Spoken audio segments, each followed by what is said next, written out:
Практически реал-тайм видео. Я подаю заявку на монетизацию на моем канале. Тема, думаю, для многих актуальна. Все же приятно, когда за твой качественный контент капает копеечка. На двух моих каналах монетизация уже включена и работает. Дошла очередь и до этого.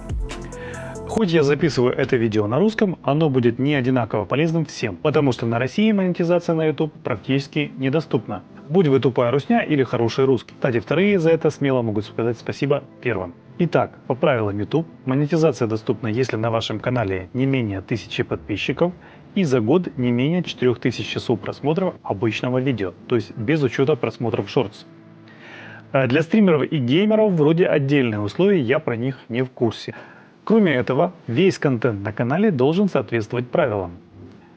Быть не вредным, не конфликтным, не пропагандировать всякие нехорошие штуки, огнестрельное оружие, не оправдывать и не отрицать войну в Украине.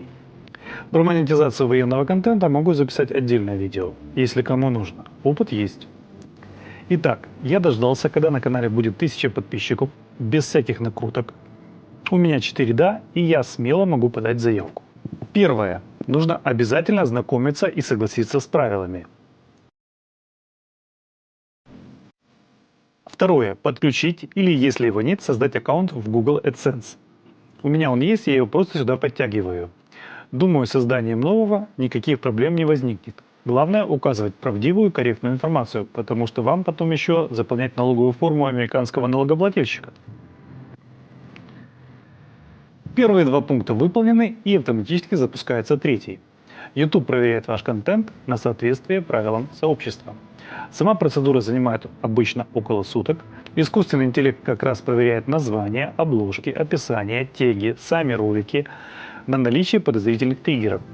Если все ок, вам придет сообщение и напротив видосов появятся значки монетизации. Если нет, вам примерно укажут направление, над чем нужно поработать, и дадут месяц на исправление. А получил я approve сегодня или нет, думаю, вы узнаете уже в следующем видосе. С вас лайк, подписка, коммент.